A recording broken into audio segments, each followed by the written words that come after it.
Hello everyone. आज के session में हम ज्योग्राफी एंड इन्वायरमेंट इकोलॉजी को कवर करने वाले हैं, जो कि सभी परीक्षाओं के लिए महत्वपूर्ण होगा। अब ईपीएफओ वाले कैंडिडेट ये सोच रहे होंगे कि हमारे सिलेबस में तो ज्योग्राफी और इन्वायरमेंट इकोलॉजी तो है ही नहीं। तो बिल्कुल सही सोच रहे हैं, ये आपके सिलेबस में बिल्कुल भी नहीं है। ये करंट अफेयर में पूछे जाते हैं। यूपीएससी 70% क्वेश्चन जो है वो करंट अफेयर से करता है। स्टैटिक पोर्शन को भी करंट अफेयर से रिलेट करके पूछता है। उनका पूरा फोकस होता है कि आप करंट से कितने अपडेट हैं, कितनी घटनाओं के बारे में आप परिचित हैं। तो इसीलिए आपको करंट अफेयर में ज्योग्राफी और इन्वायरमेंट इकोलॉजी के क्वेश्चन ज़रूर से देखने को मिलेगा। ये करंट अफेयर का क्वेश्चन होगा और ये सेशन आपके लिए बहुत ही ज़्यादा यूज़फुल होगा। तो चलिए शुरू करते हैं इस टॉपिक से, यानी भूगोल एवं पर्यावरण पारिस्थितिकी के आपको 2 से 3 वीडियोज़ मिल सकते हैं और तीनों ही सेशन आपके लिए इम्पॉर्टेंट होगा। और इसके बाद आज यही चलेगा, कल से आपके अकाउंटिंग के क्लासेस स्टार्ट होंगे, सेशन स्टार्ट होगा और जो मुझे इंश्योरेंस करानी है वो भी होगा। जितने क्वेश्चन मैंने वादा किया हुआ था कि मैं 1355 क्वेश्चन कराने वाली हूँ अकाउंटेंसी के, तो वो अब चलेंगे। और साथ ही जो फ्लो चार्ट मैंने कराने के लिए बोला था वो आपके सारी चीज़ें जो है वो कल से स्टार्ट होगी और उसके बाद आपके एग्ज़ाम से पहले ख़त्म हो जाएगी। लेकिन इससे पहले जितने भी मैंने कराए हुए उसको आप रिवीजन करते चलिए। जैसे कि मैं हमेशा बोलती हूँ, रिवीजन ज़रूर से करिए। पढ़ने से कोई फ़ायदा नहीं जब तक आप रिवीजन नहीं करते हैं। चलिए शुरू करते हैं। फर्स्ट टॉपिक है ओलिव रिडले कछुओं के लिए ऑपरेशन ओलिविया। हाल ही में भारतीय तटरक्षक बल ने ओलिव रिडले कछुओं की रक्षा के लिए ऑपरेशन ओलिविया हेतु एक विमान को सेवा में लगाया है। इंपॉर्टेंट पॉइंट्स हैं। ओलिविया के बारे में बात हो रही है, तो ये प्रतिवर्ष आयोजित किए जाने वाले भारतीय तटरक्षक बल का ऑपरेशन ओलिविया 1980 के दशक की शुरुआत में शुरू हुआ था। ये ओलिव रिडले कछुओं की रक्षा करने में मदद करता है, क्योंकि वो नवंबर से दिसंबर तक प्रजनन और घोंसले बनाने के लिए ओडिशा तट पर एकत्र होते हैं। ये अवैध ट्रैपिंग गतिविधियों को भी रोकता है। कानूनों को लागू करने के लिए तटरक्षक बल की संपत्ति जैसे तेज गश्ती जहाज़ों, एयर कुशन जहाज़ों, इंटरसेप्टर क्राफ्ट और डोर्नियर विमान का उपयोग करते हुए नवंबर से मई तक 24 घंटे निगरानी की जाती है। नवंबर 2020 से मई 2021 तक ओडिशा तट पर अंडे देने वाले 3.49 लाख कछुओं की रक्षा के लिए तटरक्षक बल के 225 जहाज और 388 विमान हर समय समर्पित रहे। ओलिव रिडले कछुए की विशेषताएं क्या हैं?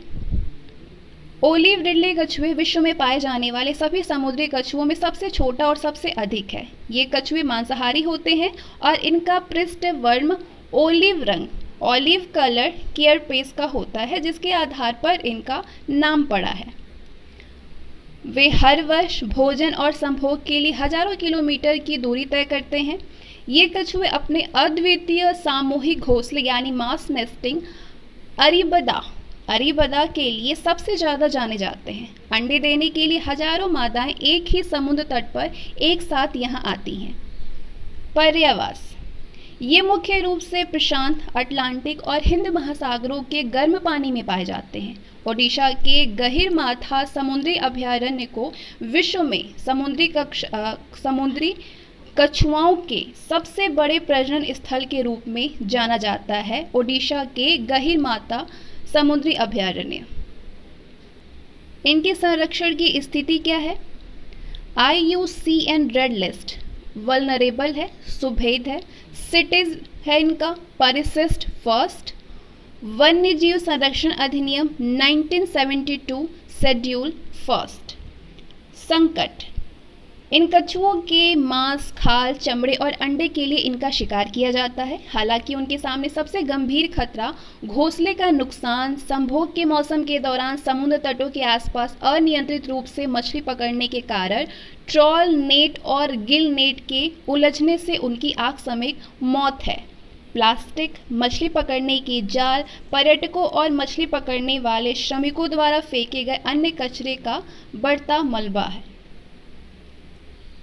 अन्य पहले हैं। भारत में इनकी आकस्मिक मौत की घटनाओं को कम करने के लिए ओडिशा सरकार ने ट्रॉल के लिए टर्टल एक्सक्लूडर डिवाइसेस यानी TED का उपयोग करना अनिवार्य कर दिया है। जालों को विशेष रूप से एक निकास कवर के साथ बनाया गया है, जो कि कछुओं के जाल में फंसने के दौरान उन्हें भागने में सहायता करता है। आगे बात करते हैं children and digital dump site WHO की रिपोर्ट। विश्व स्वास्थ्य संगठन यानी वर्ल्ड हेल्थ ऑर्गेनाइजेशन ने अपनी हालिया report children and digital dump site में उस जोखिम को रेखांकित किया है जिसका सामना अनौपचारिक प्रसंस्करण में काम करने वाले बच्चे इलेक्ट्रॉनिक उपकरणों या फिर ई कचरे के कारण कर रहे हैं। इंपॉर्टेंट पॉइंट्स हैं। ई कचरे के संदर्भ में ई वेस्ट का संदर्भित रूप इलेक्ट्रॉनिक वेस्ट होता है। इस शब्द का प्रयोग पुराने या जो प्रयोग में नहीं है ऐसे इलेक्ट्रॉनिक उपकरणों का वर्णन करने के लिए किया जाता है। इसमें मुख्य रूप से ऐसे इलेक्ट्रॉनिक उपकरण शामिल हैं जो कि पूरी तरह से या फिर आंशिक रूप से उपभोक्ता या थोक उपभोक्ता द्वारा कचरे के रूप में त्याग दिए जाते हैं और साथ ही निर्माण, नवीकरण तथा मरम्मत प्रक्रियाओं से खारिज कर दिए जाते हैं। इसमें 1000 से अधिक कीमती धातुएं और अन्य पदार्थ जैसे सोना, तांबा, सीसा, पारा, कैडमियम, क्रोमियम, पॉलीब्रोमिनेटेड बाइफिनाइल और पॉलीसाइक्लिन एरोमेटिक हाइड्रोकार्बन शामिल हैं। ई कचरे की मात्रा के बारे में बात करें तो इसका वैश्विक परिदृश्य है। Global e waste statistics partnership के अनुसार उत्पन्न ई कचरे की मात्रा में विश्व भर में तेजी से वृद्धि हो रहा है। वर्ष 2019 में लगभग 53.6 मिलियन टन ई कचरा उत्पन्न हुआ था। इस ई कचरे का केवल 17.4% औपचारिक रूप से पुनर्नवीनीकरण किया गया था, जबकि इसके बाकी हिस्से को अनौपचारिक श्रमिकों द्वारा अवैध प्रसंस्करण के लिए निम्न या मध्यम आय वाले देशों में डंप कर दिया गया था। इसका प्रमुख कारण स्मार्टफोन और कंप्यूटर की बढ़ती संख्या है। भारतीय परिदृश्य की बात करें तो केंद्रीय प्रदूषण नियंत्रण बोर्ड यानी CPCB के अनुसार भारत ने 2019-20 में 10 लाख टन से अधिक ई कचरा उत्पन्न किया, जो कि 2017-18 में उत्पादित ई कचरे यानी लगभग 7 लाख टन की तुलना में बहुत अधिक है। इसके विपरीत 2017-18 से ई कचरा निराकरण क्षमता 7.82 लाख टन में वृद्धि नहीं की गई है। वर्ष 2018 में पर्यावरण मंत्रालय ने ट्रिब्यूनल को बताया था कि भारत में 95% ई कचरे का पुनर्नवीनीकरण अनौपचारिक क्षेत्र द्वारा किया जाता है और स्क्रैप डीलर इसका निपटान से अवैज्ञानिक रूप से करते हैं, यानी एसिड में जला करके या घोल करके करते हैं। आगे बात करते हैं विश्व पर्यावरण दिवस के बारे में। तो पर्यावरण की रक्षा हेतु दुनिया भर में जागरूकता और कार्यवाही को प्रोत्साहित करने के लिए प्रत्येक वर्ष 5 जून को विश्व पर्यावरण दिवस यानी वर्ल्ड इन्वायरमेंट डे मनाया जाता है। इसकी शुरुआत हुई थी 1974 में। इम्पॉर्टेंट पॉइंट्स क्या है उसके बारे में जानिए। पाकिस्तान द्वारा संयुक्त राष्ट्र पर्यावरण कार्यक्रम की साझेदारी में विश्व पर्यावरण दिवस 2021 की मेजबानी की गई, जिसमें इस वर्ष की थीम थी री इमेजिन, रिक्रिएट, रिस्टोर। इसके अंतर्गत प्रकृति के साथ संबंधों को पुनः समायोजित करने पर ध्यान केंद्रित किया गया। ये पारिस्थितिकी तंत्र बहाली 2021 से 2030 पर संयुक्त राष्ट्र दशक के औपचारिक शुभारंभ को भी चिन्हित करेगा। वर्ष 2020 में इस दिवस की थीम जैव विविधता यानी बायोडायवर्सिटी था। ये थीम जैव विविधता संरक्षण के लिए तत्काल प्रयास किए जाने का आह्वान करती है। विश्व पर्यावरण दिवस के बारे में शुरुआती चर्चा वर्ष 1972 में मानव पर्यावरण पर आयोजित संयुक्त राष्ट्र सम्मेलन के दौरान हुई थी। वर्ष 1974 से प्रत्येक वर्ष विश्व पर्यावरण दिवस का आयोजन किया जा रहा है। वर्ष 2020 में इसकी मेजबानी कोलंबिया एवं जर्मनी साथ मिलकर के किया था। इसका आयोजन प्रत्येक वर्ष संयुक्त राष्ट्र पर्यावरण कार्यक्रम यानी यूनेप द्वारा किया जाता है। इस अवसर पर जैव विविधता संरक्षण के लिए संयुक्त राष्ट्र पर्यावरण कार्यक्रम यानी UNEP एवं इसके सहयोगी UN decade on ecosystem restoration नामक पहल की शुरुआत की गई। UN decade on ecosystem restoration नामक पहल की शुरुआत की गई। ये मानव और प्रकृति के बीच संबंधों को पुनर्स्थापित करने वाली एक वैश्विक पहल है। पहल की अवधि वर्ष 2021 से 2030 तक होगी।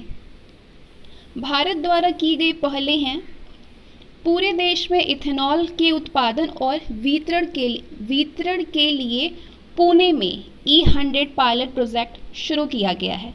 सरकार E20 अधिसूचना जारी कर रही है जो कि तेल कंपनियों को 1 अप्रैल 2023 से 20% इथेनॉल मिश्रित पेट्रोल और इथेनॉल मिश्रण E12 तथा E15 को BIS विनिर्देशों के आधार पर बेचने की अनुमति देगी। जैव विविधता के संदर्भ में भारत की क्या स्थिति है? भारत में भूमि क्षेत्र की तुलना में मानव एवं मवेशियों की आबादी ज़्यादा होने के बावजूद यहाँ 8% जैव विविधता मौजूद है। विश्व के 35 जैव विविधता वाले हॉटस्पॉट में से 4 हॉटस्पॉट भारत में स्थित हैं, जिसमें कई स्थानिक प्रजातियां पाई जाती हैं। आगे बात करते हैं वार्जरे शहरी वन क्षेत्र, वार्जरे अर्बन फॉरेस्ट जैव विविधता की एक प्रयोगशाला है। महाराष्ट्र के पुणे शहर में 40 एकड़ की वन भूमि पर एक जंगल जो कि वार्जरे शहरी वन क्षेत्र है वो विकसित किया गया है। इस जंगल में 65,000 से अधिक पेड़, 5 तालाब और 2 वॉच टावर बनाए गए हैं। वर्तमान में ये जंगल 23 पौधों की प्रजातियों, 29 पक्षी प्रजातियों, 15 तितली प्रजातियों, 10 सरीसृप एवं 3 स्तनपायी प्रजातियों के साथ जैव विविधता से समृद्ध है। यहाँ कई पेड़ 25 से 30 फीट तक लंबे हैं। ये शहरी वन परियोजना शहरी पारिस्थितिकी संतुलन को बनाए रखने में मदद कर रही है। पुणे का ये वार्जरे शहरी वन क्षेत्र अब देश के बाकी हिस्सों के लिए एक रोल मॉडल है। बढ़ते हैं आगे। भारतीय नौसेना पर्यावरण संरक्षण रोड मैप यानी Indian navy environment conservation road map INECR भारतीय नौसेना के लिए पर्यावरण संरक्षण और हरित पहल एक प्रमुख लक्ष्य है। एक जिम्मेदार बहुआयामी बल के रूप में भारतीय नौसेना ने ऊर्जा संरक्षण, समुद्री प्रदूषण में कमी और ऊर्जा के वैकल्पिक स्रोतों का उपयोग करके अपने पर्यावरणीय फुटप्रिंट में कमी लाने पर जोर दिया है। भारतीय नौसेना पर्यावरण संरक्षण रोड मैप यानी INECR भारतीय नौसेना को ब्लू वाटर ऑपरेशन के लिए ग्रीन फुटप्रिंट वाले विजन की प्राप्ति का मार्गदर्शक दस्तावेज एवं प्रमुख प्रवर्तक रहा है। नौसैनिक जहाज़ों के इंजन से होने वाले प्रदूषण को कम करने के उद्देश्य से भारतीय नौसेना ने ईंधन मानकों में सुधार करने के लिए इंडियन ऑयल कॉरपोरेशन लिमिटेड यानी IOCL के साथ समझौता किया है। भारतीय नौसेना ने स्वैच्छिक रूप से जहाज़ों से होने वाले प्रदूषण की रोकथाम के लिए अंतर्राष्ट्रीय सम्मेलन मार्पोल 73/78 की सभी 6 अनुसूचियों को लागू किया है। तो क्या है ये मार्पोल 73/78? मार्पोल जहाज़ों के परिचालन या उनसे आकस्मिक कारणों से होने वाले प्रदूषण की रोकथाम पर आधारित मुख्य अंतर्राष्ट्रीय सम्मेलन है। IMO यानी अंतर्राष्ट्रीय समुद्री संगठन द्वारा मार्पोल कन्वेंशन को 2 नवंबर 1973 को अपनाया गया था। इस कन्वेंशन से संबंधित वर्ष 1978 के प्रोटोकॉल को वर्ष 1976 से 77 की समुद्री टैंकर दुर्घटनाओं के मद्देनजर अपनाया गया था।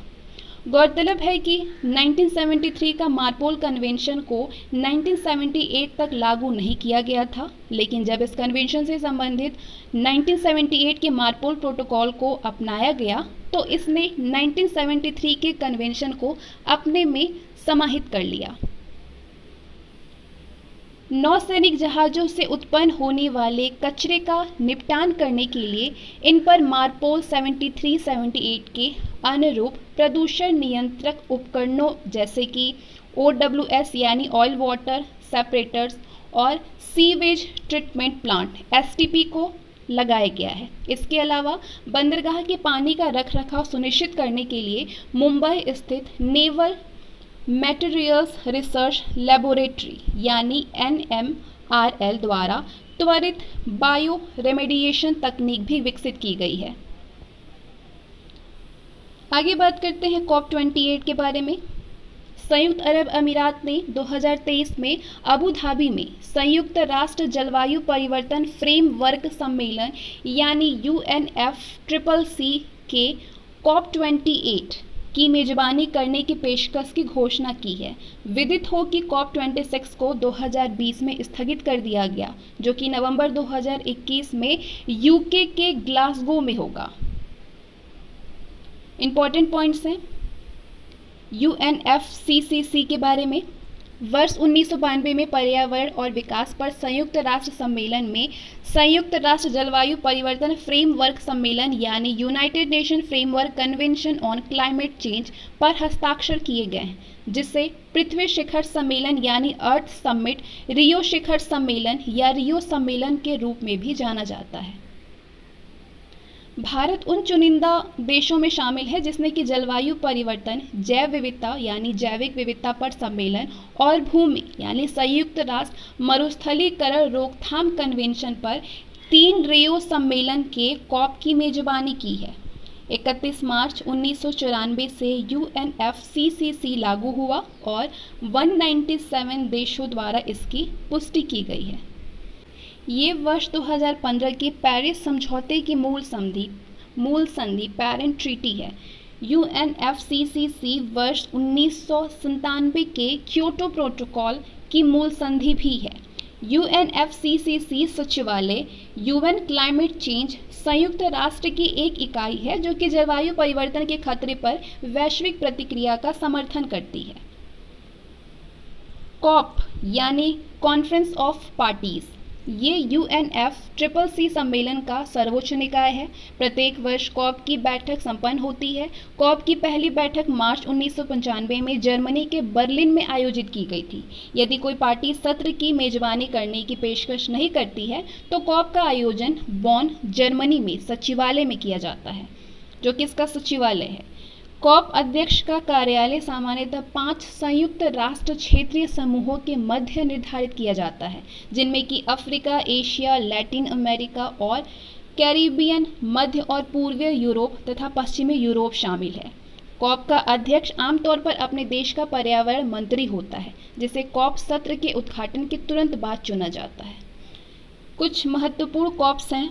वर्ष 1995 में कॉप फर्स्ट था, जो कि बर्लिन, जर्मनी में हुआ था। 1997 में कॉप थर्ड हुआ था, क्योटो प्रोटोकॉल।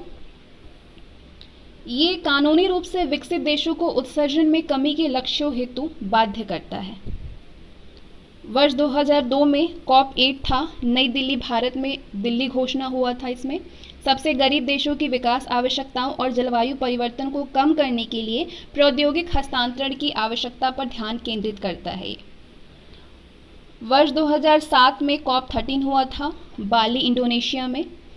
पार्टियों ने बाली रोड मैप और बाली कार्य योजना पर सहमति व्यक्त की, जिसने कि 2012 के बाद परिणाम की और तीव्रता प्रदान की। इस योजना में 5 मुख्य श्रेणियां साझा दृष्टि, शमन, अनुकूलन, प्रौद्योगिकी और वित्त पोषण शामिल हैं। इसके बाद वर्ष 2010 में कॉप 16 हुआ था, कैनकन में। इसमें कैनकन समझौते के परिणाम स्वरूप जलवायु परिवर्तन से निपटने में विकासशील देशों की सहायता हेतु सरकारों द्वारा एक व्यापक पैकेज प्रस्तुत किया गया। हरित जलवायु कोष, प्रौद्योगिकी तंत्र और कैनकन अनुकूलन ढांचे की स्थापना की गई। वर्ष 2011 में कॉप 17 डरबन में हुआ। सरकारें 2015 तक वर्ष 2020 से आगे की अवधि हेतु एक नए सार्वभौमिक जलवायु परिवर्तन समझौते के लिए प्रतिबद्ध है, जिसके परिणाम स्वरूप 2015 को पेरिस समझौता हुआ। इसके बाद 2015 में कॉप 21 पेरिस में हुआ। वैश्विक तापमान को पूर्व औद्योगिक समय से 2.3 डिग्री सेल्सियस से नीचे रखना तथा इसे और अधिक सीमित यानी 1.5 डिग्री सेल्सियस तक करने का प्रयास करना था। इसके लिए अमीर देशों को वर्ष 2020 के बाद भी सालाना $100 अरब की फंडिंग प्रतिज्ञा बनाए रखने की आवश्यकता है। वर्ष 2016 में कॉप 22 माराकेश में हुआ। पेरिस समझौते की नियम पुस्तिका लिखने की दिशा में आगे बढ़ना, जलवायु कार्रवाई हेतु माराकेश साझेदारी की शुरुआत की। कॉप 23 बॉन, जर्मनी में हुआ। देशों द्वारा इस बारे में बातचीत करना जारी रखा गया कि समझौते 2020 से कैसे कार्य करेगा। डोनाल्ड ट्रंप ने इस वर्ष की शुरुआत में पेरिस समझौते से हटने के अपने इरादे की घोषणा की। ये एक छोटे द्वीपीय विकासशील राज्य द्वारा आयोजित किया जाने वाला पहला कॉप था, जिसमें कि फिजी ने अध्यक्षता की थी। 2018 में COP24 हुआ काटोवाइस पोलैंड में। इसके तहत वर्ष 2015 के पेरिस समझौते को लागू करने के लिए एक नियम पुस्तिका को अंतिम रूप दिया गया था। नियम पुस्तिका में जलवायु वित्त पोषण सुविधाएं और राष्ट्रीय स्तर पर निर्धारित योगदान NDC के अनुसार की जाने वाली कार्यवाहियां शामिल है। इसके बाद 2019 में COP25 हुआ स्पेन के मैड्रिड में। इसे मैड्रिड स्पेन में आयोजित किया गया था। इस दौरान बढ़ती जलवायु तात्कालिकता के संबंध में कोई ठोस योजना मौजूद नहीं थी। आगे बात करते हैं अंतर्राष्ट्रीय वन दिवस के बारे में। 21 मार्च 2021 को वैश्विक स्तर पर अंतर्राष्ट्रीय वन दिवस का आयोजन किया गया। संयुक्त राष्ट्र महासभा ने वर्ष 2012 में 21 मार्च को अंतर्राष्ट्रीय वन दिवस यानी IDF के रूप में मनाए जाने की घोषणा की थी। इस दिवस का उद्देश्य वनों के महत्व और योगदान के बारे में विभिन्न समुदायों में जन जागरूकता पैदा करना है। इस दिवस के अवसर पर प्रतिवर्ष सरकारी तंत्र और निजी संगठन मिलकर के लोगों को वनों के महत्व और पर्यावरण तथा अर्थव्यवस्था में उनकी भूमिका के बारे में जागरूक करते हैं। इस दिवस का आयोजन संयुक्त राष्ट्र वन फोरम यानी UNFF और संयुक्त राष्ट्र खाद्य एवं कृषि संगठन यानी UNFAO द्वारा किया जाता है। वर्ष 2021 के लिए इस दिवस की थीम है वन restoration a path to recovery and well being. इस वर्ष की थीम इस बात पर जोर देती है कि वनों की बहाली और सतत प्रबंधन किस प्रकार जलवायु परिवर्तन एवं जैव विविधता के संकट से मुकाबले करने में मददगार साबित हो सकते हैं। स्वतंत्रता के बाद से भारत की आबादी में 3 गुना वृद्धि दर्ज की गई है। हालांकि इसके बावजूद भारत के कुल भूमि क्षेत्र के 5वें हिस्से पर वन मौजूद है। वन स्थिति रिपोर्ट 2019 की माने तो वर्ष 2017 से 2019 के बीच भारत के वन आवरण क्षेत्र में 3,976 किलोमीटर स्क्वायर अथवा 0.56% की बढ़ोतरी देखी गई है।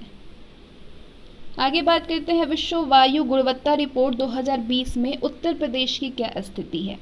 16 मार्च 2021 को स्विस वायु गुणवत्ता प्रौद्योगिकी कंपनी IQ एयर द्वारा विश्व वायु गुणवत्ता रिपोर्ट 2020 जारी की गई। इस रिपोर्ट को तैयार करने के लिए 106 देशों ने पार्टिकुलेट मैटर यानी PM 2.5 का डाटा एकत्र किया गया। रिपोर्ट के अनुसार चीन का होतान शहर विश्व का सबसे प्रदूषित शहर है तथा उत्तर प्रदेश का गाजियाबाद विश्व का दूसरा और भारत का पहला सबसे प्रदूषित शहर है। प्रदूषित शहरों की रैंकिंग में उत्तर प्रदेश के अन्य शहरों का स्थान है Bulandshahr 3rd, Bisrakh Jalalpur 4th, Noida 6, greater Noida 7, Kanpur 8, Lucknow 9, Meerut 12, Agra 17 and Muzaffarnagar 20। गौरतलब है कि IQ एयर प्रत्येक वर्ष विश्व के विभिन्न शहरों में वायु प्रदूषण की स्थिति पर रिपोर्ट जारी करती है। बढ़ते हैं आगे। State of India's environment report 2021 25 फरवरी 2021 को centre for science and environment यानी CSE द्वारा state of India's environment report 2021 जारी किया गया। इस रिपोर्ट के अनुसार वर्ष 2019 में देश के विभिन्न भागों से 16.7 लाख लोग असमय काल का ग्रास बन गए। इनमें आधी से अधिक मौतें उत्तर प्रदेश, महाराष्ट्र, बिहार, पश्चिम बंगाल और राजस्थान में दर्ज की गई है। इस रिपोर्ट के अनुसार वायु प्रदूषण से मौतों के मामले में उत्तर प्रदेश प्रथम स्थान पर, महाराष्ट्र द्वितीय स्थान पर और बिहार तृतीय स्थान पर है। वहीं दिल्ली में 17,248 लोगों ने वायु प्रदूषण से दम तोड़ दिया। बढ़ते आगे, बात करते हैं विश्व सतत विकास शिखर सम्मेलन 2021 के बारे में। 10 से 12 फरवरी 2021 के बीच ऊर्जा एवं संसाधन संस्थान के प्रमुख वार्षिक कार्यक्रम विश्व सतत विकास शिखर सम्मेलन का आयोजन किया गया। इस शिखर सम्मेलन का आयोजन अपने साझा भविष्य को पुनर्परिभाषित करना, सभी के लिए संरक्षित और सुरक्षित वातावरण यानी redefine our common future, safe and secure environment for all theme के तहत किया गया। विदित हो कि ऊर्जा और संसाधन संस्थान 2001 से दिल्ली में सतत विकास शिखर सम्मेलन का आयोजन कर रहा है। ये इस सम्मेलन का 20वां संस्करण था। इस सम्मेलन के दौरान भारत ने पेरिस समझौते के तहत अपने लक्ष्यों के लिए की गई प्रतिबद्धताओं को दोहराया है, जिसके तहत भारत के सकल घरेलू उत्पाद की उत्सर्जन तीव्रता को वर्ष 2005 के स्तर से 33 टू 35% तक कम करने की बात कही गई है। गौरतलब है कि इस शिखर सम्मेलन के प्रमुख भागीदार नवीन और नवीकरणीय ऊर्जा मंत्रालय, पर्यावरण, वन और जलवायु परिवर्तन मंत्रालय तथा पृथ्वी विज्ञान मंत्रालय है। बढ़ते हैं आगे, बात करते हैं श्री विल्लुपुथर मेघामलाई टाइगर रिजर्व को मंजूरी। 8 फरवरी 2021 को तमिलनाडु सरकार ने केंद्र सरकार की मंजूरी के बाद राज्य का 5वां और देश का 51वां टाइगर रिजर्व बनाने का आदेश पारित किया। इस टाइगर रिजर्व में श्री विल्लुपुथर ग्रिजल्ड गिलहरी और मेघामलाई वन्यजीव अभयारण्य को भी शामिल किया जाएगा। वन विभाग के प्रस्ताव में श्री विल्लुपुथर ग्रिजल्ड गिलहरी वन्यजीव अभयारण्य तिरुनेलवेली वन्यजीव अभयारण्य को सम्मिलित रूप से तमिलनाडु के 5वें बाघ अभयारण्य के रूप में घोषित किया गया है। गौरतलब है कि नया बाघ अभयारण्य न केवल वन्यजीव संरक्षण में मदद करेगा, बल्कि इन जंगलों में वैगई नदी का कायाकल्प भी करेगा। देश में टाइगर रिजर्व की सूची है। भारतीय वन्यजीव अधिनियम 1972 द्वारा इनके संरक्षण के लिए कार्यक्रम शुरू किए गए और प्रोजेक्ट टाइगर के अंतर्गत टाइगर रिजर्व की स्थापना की गई। प्रोजेक्ट टाइगर 1973 के अंतर्गत टाइगर रिजर्व की स्थापना की गई। अभी तक भारत में 51 टाइगर रिजर्व स्थापित किए जा चुके हैं।